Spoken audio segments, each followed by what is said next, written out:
নমস্কার, খবর সময় বাংলায় আপনাদের স্বাগত। এই মুহূর্তে আবারও বেলি ব্রিজ থেকে জড়িত হলাম আপনাদের সাথে। সাধারণ মানুষের যান চলাচলের জন্য কিন্তু ইতিমধ্যে খুলে দেওয়া হলো বেলি ব্রিজ। এই যে এতদিনের হয়রানি, সেই সমস্ত কিছুর অবসান, সাধারণ মানুষের জন্য কিন্তু ইতিমধ্যে খুলে দেওয়া হলো বেলি ব্রিজ। তবে আরও একটি বিষয় উল্লেখ্য যে এই বেলি ব্রিজের উদ্বোধন, সেই নিয়ে কিন্তু একটি রাজনৈতিক চর্চা দেখা যায়। কিরকম রাজনৈতিক চর্চা সেটা একটু জানিয়ে রাখি যে বিজেপির পক্ষ থেকে দাবি যে এই ব্রিজ কিন্তু তৈরি করা হয়েছে কেন্দ্র সরকারের পক্ষ থেকে, এবং তৃণমূলের দাবি যে এই ব্রিজ তৈরিতে এগিয়ে এসেছে মুখ্যমন্ত্রী মমতা ব্যানার্জি সাধারণ মানুষের কষ্ট দূর করতে। তাই এই ব্রিজের শুভ উদ্বোধনের সময় তৃণমূলের নেতাকর্মীরা থাকবে না বিজেপির নেতাকর্মীরা, সেই নিয়ে কিন্তু একটা ছোট্ট তরজা দেখা যায়। পুলিশ প্রশাসনের সাথে বিজেপি কর্মীদের ক্ষোভ বিক্ষোভের কিছু চিত্রও কিন্তু উঠে আসে আমাদের সামনে। তবে শেষ মুহূর্তে ব্রিজের শুভ উদ্বোধন করেন দার্জিলিং জেলা শাসক এস পুন্নাম্বালাম এবং বিজেপি ও তৃণমূলের উভয় পক্ষেরই নেতা নেত্রীরা উপস্থিত ছিলেন। এই মুহূর্তে সরাসরি বেলি ব্রিজ থেকে চিত্রটি আপনাদের সামনে তুলে ধরছি।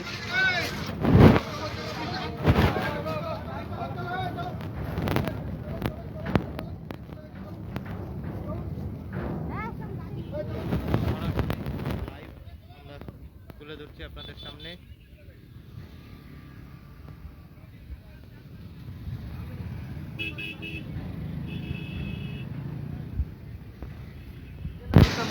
এই যে সাধারণ মানুষের এতদিনের হয়রানি, গত অক্টোবর মাসে কিন্তু এই বেলি ব্রিজটি ক্ষতিগ্রস্ত হয়ে পড়ে। উত্তরবঙ্গে প্রবল বৃষ্টির জেরে এই বেলি ব্রিজটি ক্ষতিগ্রস্ত হয়ে পড়ে এবং তার পর কিন্তু প্রশাসনের পক্ষ থেকে উদ্যোগ গ্রহণ করা হয় এই বালাসন ব্রিজের উপরে বেলি ব্রিজ তৈরি করার। গত এক মাসের প্রচেষ্টায় চালু হয় এই বেলি ব্রিজটি এবং তারপর কিন্তু 30 তারিখে অর্থাৎ নভেম্বরের 30 তারিখ এই বেলি ব্রিজটি সাধারণ মানুষের জন্য খুলে দেওয়ার কথা ছিল। তবে বেশ কিছু কারণবশত, ট্রাফিকিং কিছু কারণবশত এই বেলি ব্রিজটি কিন্তু সাধারণ মানুষের যান চলাচলের জন্য খুলে দেওয়া সম্ভব হয়নি। তবে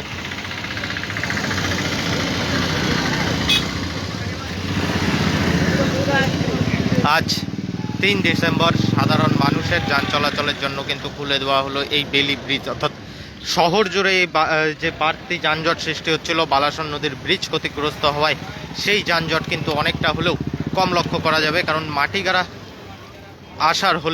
আসতে হলে বা মাটিগাড়া থেকে শহর শিলিগুড়ি যেতে হলে কিন্তু বালাসন নদীর ব্রিজ না থাকায় নৌকাঘাট হয়ে যাতায়াত করা ছিল একমাত্র উপায়, অথবা নদীর পাশে যে আরও একটি ব্রিজ রাখা হয়েছিল, সাধারণ মানুষ যে তৈরি করেছিল আরও একটি ব্রিজ, সেই ব্রিজ দিয়ে কিন্তু অনেক ক্ষেত্রে 2 চাকা গাড়িগুলি যাতায়াত করছিল। তবে সেটাও কিন্তু ছিল ব্যয়বহুল, কারণ প্রত্যেকবার যাতায়াতের জন্য মাথা পিছু দিতে হচ্ছিল 10 টাকা করে। এই মুহূর্তে বেলি ব্রিজ থেকে সরাসরি চিত্র আপনাদের সামনে আমরা তুলে ধরছি।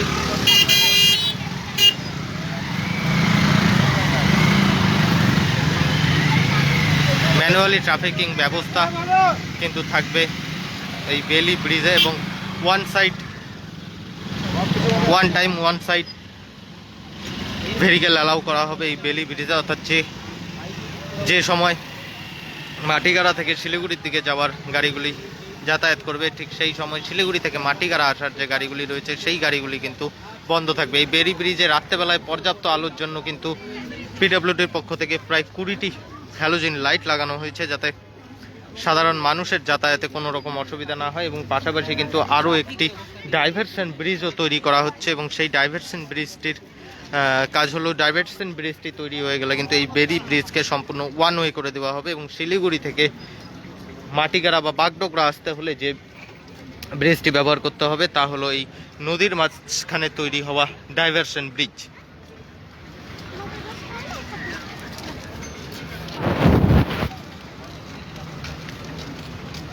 এই বেলি ব্রিজ বন্ধ থাকায় কিন্তু ক্ষমা করবেন, এই বালাসন ব্রিজ কিন্তু বন্ধ থাকায় কিন্তু বহু সাধারণ মানুষ, নিত্যযাত্রী থেকে শুরু করে যেসব পর্যটকেরা শহর শিলিগুড়িতে এসে পৌঁছাচ্ছিলেন, বাগডোগরা এয়ারপোর্টে নেমে শহর শিলিগুড়ি এসে পৌঁছাচ্ছিলেন, তাদেরও কিন্তু যাতায়াতে অনেকটাই অসুবিধা হচ্ছিল। এবং শহর শিলিগুড়ির ভিতরে কিন্তু একটা বিশাল যানজট লক্ষ্য করা যাচ্ছিল এই বালাসন নদীর ব্রিজ না থাকায়। তবে সেই সমস্ত অসুবিধার কিন্তু আজ অবসান ঘটল। প্রশাসনের পক্ষ থেকে সাধারণ মানুষের যান চলাচলের জন্য খুলে দেওয়া হলো বেলি ব্রিজ। এই মুহূর্তে বেলি ব্রিজ থেকে সরাসরি লাইভ আপডেট নিয়ে আমরা জড়িত ছিলাম আপনাদের সাথে। পরবর্তীতে আরও বিভিন্ন আপডেট নিয়ে বিভিন্ন সময় আমরা যুক্ত হবো আপনাদের সাথে। ততক্ষণ দেখতে থাকুন খবর সময়, চোখ রাখুন খবর সময় বাংলা।